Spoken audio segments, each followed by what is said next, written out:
Yoruba Ronu, Yoruba Ronu. Tó bá sọ pé Yoruba Ronu, Yoruba Ronu. The wrong place lẹ máa ń lò sí. Tẹ́ bá fẹ́ yan àwọn èèyàn jẹ, tẹ́ bá fẹ́ use wọn kẹ́ tún dump wọn, òun lẹ máa ń lo language Yoruba Ronu yẹn. Ṣé rí ibi tó yẹ kẹ́ ti ronú gangan? Ẹ̀rọ. Ọ̀rọ̀ tí mo fẹ́ sọ yìí, injection ni, ó deep gan. Àwọn tó bá ní inú ríro yẹn gangan, wọ́n máa get message. Àtàwọn lára bọ̀ wọ́n á get message yẹn. That is if it's not even too late. Àkọ́kọ́ náà, I'm talking based on that Lagos election results. I know for a fact pé Igbo pọ̀ l'Ékòó, right? But kò sí bó ṣe lè pọ̀ tó. Yorùbá tó wà l'Ékòó wọ́n pọ̀ ju Igbo lọ. Bí Igbo ṣe wà ní Ìbàdàn nìyẹn tán wà l'Ákúrẹ́, wọ́n pọ̀ gan, wọ́n pọ̀ bíbà. But wọ́n pọ̀ tó Yorùbá láàrin Èkó.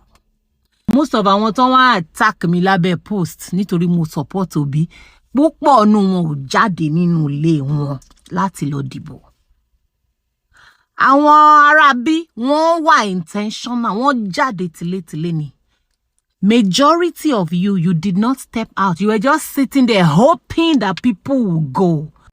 Àfi kẹ́ kóbìnrin jọ, kẹ́ lọ party kẹ́ ṣe flafla, kẹ́ gbọ́wọ́ níwájú eléré. Ẹ ṣe yẹn ní number 1. Number 2. Ẹ ti ta gbogbo Èkó tán fún Igbo now. Anybody tó bá mọ anybody ní lands, ẹ lọ wádìí àwọn statistics kan. You sell everything.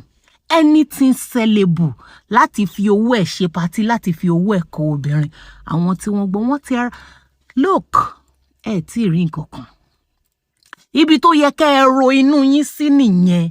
Kò ń ṣe pé tẹ́ bá fẹ́ bully àwọn èèyàn tẹ́ fẹ́ tàn wọ́n jẹ lẹ́ máa yẹn dányẹn. You sold every goddamn thing. You sold it. Àwọn ibi tó jẹ́ monumental place, ibi tán ti ń worship, tó jẹ́ pé bí shrine gan, with the right money. Prodigal son kan máa gbé ta fún ọmọ Igbo. Ó dẹ̀ máa fowó ẹ̀ fẹ́ yàwó kẹjọ.